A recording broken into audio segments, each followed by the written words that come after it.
It's rare to come across a game like Indika. Most games are trying to attract you with their bright colors and their whimsical music and their really cute character design. Indika looks you directly in the eyes and spits in your face and tells you to like it. It greets you with muted colors, bitter cold, and mockingly brutalist gameplay mechanics. This game seems to openly hate you. Just like the nuns openly mocking Indika, our protagonist. She is hated, yes, but more importantly, Indika is misunderstood. And instead of telling you this, the game shows you this. In one particularly surreal moment, a tiny man emerges from a nun's mouth, a visual representation of the absurdist mockery and cruelty that the game has for us and that Indika faces day in and day out. 2024's Indika, a narrative-driven adventure game, explores the intersections of faith and morality and personal identity through a surreal, deeply introspective lens.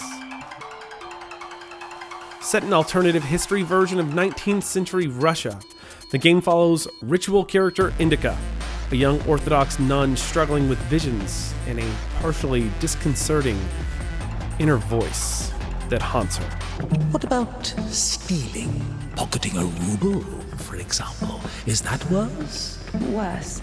How much worse? Indika as a character is defined by the juxtaposition of her thoughtful intelligence and her illogical, impulsive decision-making, often being well-read and well-spoken on concerns related to philosophy or theology, while also putting herself in incredibly foolhardy positions that often contradict the core of her beliefs. From the outside, it's easy to see why the nuns in her covenant don't like her and want her gone. Indika is impulsive. Indika blurts out things the most inappropriate times.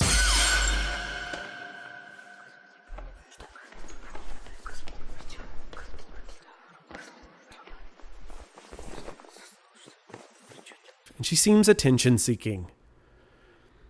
To the nuns, Indika comes off as immature, selfish, disrespectful to their way of life.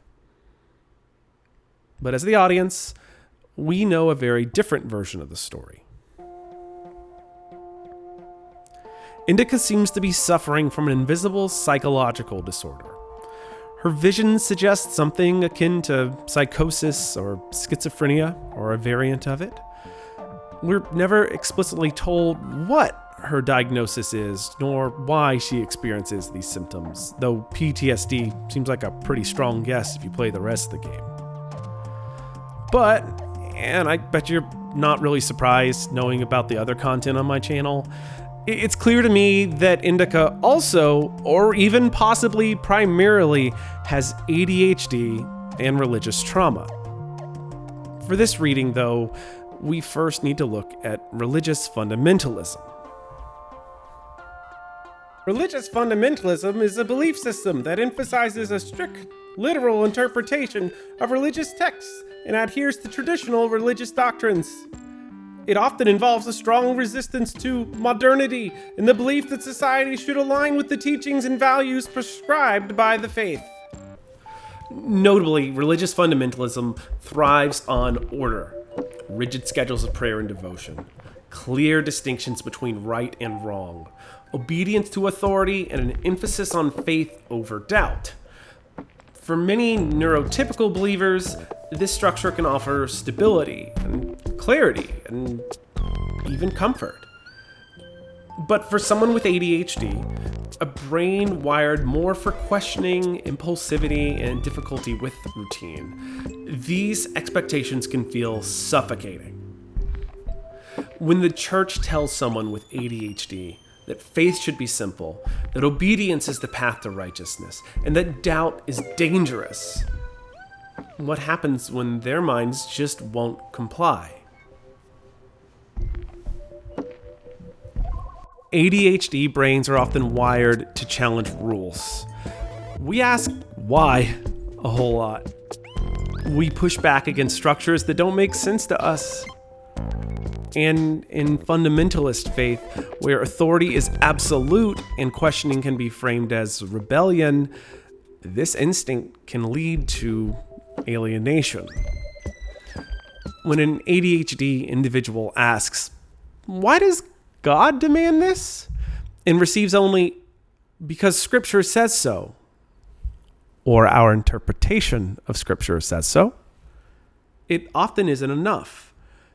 When they notice contradictions, when they struggle to reconcile the teachings with their personal experiences, they feel the tension between belief and logic growing unbearable, or the tension between what the institution believes and the individual believes unbearable.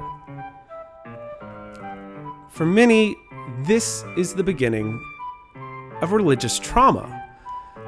The moment when faith no longer feels like a choice or a place for rest and rejuvenation, but instead it's a burden, a place of heaviness and sadness, mandatory. It is a place of labor and sadness. This is what the game Indika points to. What can happen to faith when it's pushed into a fundamentalist system? When staying in the church means losing your identity. And leaving means losing everything else. Community, family, belonging, and even your own sense of morality. And this is what the ending of Indika would indicate to us. Indika seems to throw out her sense of morality at the end of the game.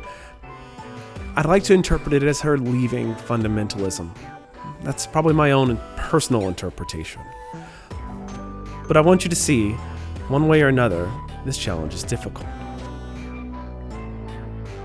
At the heart of many fundamentalist teachings is a belief of moral perfectionism, that believers should strive to suppress sinful urges, maintain absolute faith, and remain constantly devoted. But for people with ADHD, self-regulation is already a daily battle. Impulsivity, forgetfulness, and emotional dysregulation don't just make religious discipline difficult, they make it impossible to ever feel good enough.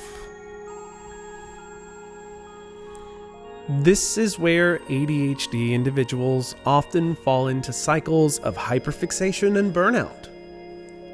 Many go through intense phases of religious devotion. I know this very well. Praying for hours, memorizing scripture, diving deep into theology, only to crash into exhaustion and self-loathing when they inevitably fail to maintain it. In fundamentalist spaces, where religious success is often measured by outward signs of devotion, this pattern can be particularly brutal. If you look at Indika and you see the collectibles as a perfect example of this, you keep gaining the collectibles to capture the points, and the points give you upgrades, and the upgrades are nothing. They're just a whole bunch of very silly things to occupy your time and to go, look, is there any getting further along? Do you want your humility upgraded? What about your shame? What about your guilt? What does that get you? Here, go ahead and upgrade it. This leads to, obviously, questioning. When everything feels hollow, it always leads to questioning. Take the common phrase, if you just pray harder, you'll find peace. Great. For an ADHD brain that struggles to maintain focus during prayer, this advice quickly turns into self-recrimination. Why can't I focus? Why do my thoughts keep drifting? Maybe I don't have enough faith. Scrupulosity, a form of religious OCD, often develops in response. Some ADHD individuals spiral into obsessive prayer, desperately trying to prove their faith through repetitive rituals. We see this in Indika, through the deep scarring on her hand from the use of the rosemary prayer beads. Indika also experiences these intrusive thoughts that feel blasphemous or sinful, leading to immense guilt. The letter. Perhaps you should not open it. Do not do it.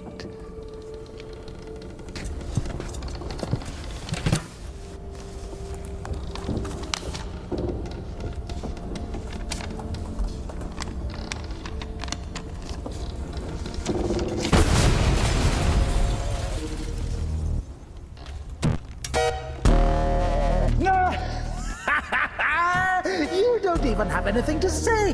The abbess knows you inside out, so everything turned out just as written. Defrocked her? How did that happen? Even if Takia wasn't after Tikon had knocked her up, but you... First, you got pushed out of your house, and then out of the monastery. As a result, thou didst raise up the power. Kill someone and go to jail. Sooner or later, you'd get pushed out of... Now we are come unto thee, my Lord and Goddess, sinful and bad and one. He's going to send another postcard for Easter. And it will get... As the man dwelling in thieves and was wounded, so have I also fallen through my sins, and my soul is wounded. So where now? So... And thou hast forgotten my glory, O Father, and among sinners I have scattered the...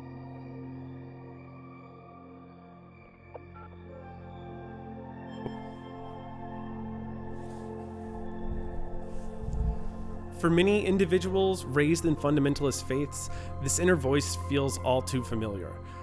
The voice that asks, what if this isn't true? What if I'm broken? What if I don't belong here? The tension between wanting to believe and being unable to suppress these questions, the guilt of feeling like a spiritual failure, the fear of being cast out, Indika embodies it all. For the first time since meeting Ilya, Indika felt a stab of doubt. What if she'd made a mistake? What if she had done something wrong? What if the Kudyets wouldn't work? Why was every step on her road to God drawing her closer to the devil? I did everything correctly. When ADHD individuals begin questioning their faith, they often don't do it halfway. Many fall into hyperfixation, devouring religious texts or podcasts, theological debates, or counter-arguments in an attempt to make sense of their experiences both internally and through their religious trauma. They may spend years oscillating between belief and doubt, torn between their need for intellectual freedom and their fear of the consequences. Leaving fundamentalism isn't just a theological shift. It's a psychological one, and primarily so. It means unlearning years of shame. It means rewriting a sense of self. And for many with ADHD, who might struggle with things like object permanence or rejection sensitivity, like yours truly, it means learning how to trust themselves again in a way they were never taught and actively discouraged from. It's incredibly hard.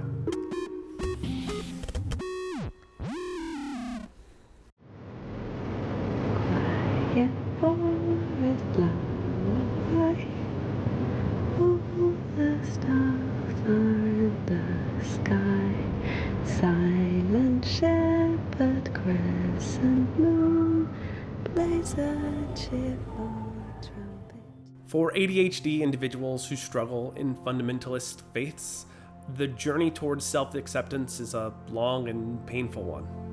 I'm sorry. Many spend years unraveling their conditioning, learning to embrace their own way of thinking, and finding peace in the questions rather than fearing them. And perhaps that's where the real journey of Indika and what she does represents. Not the battle between good and evil, you can definitely look at that, but the battle between obedience and autonomy, between silence and self-acceptance, and not holding these as binaries, but perhaps actually seeing them as a dialectic.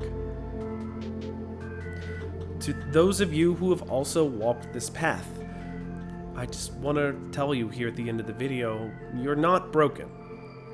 Your questions are not sinful or bad. And there's not always an easy way to find meaning in the world. Look for the ones that allow you to truly and authentically be yourself. Thank you.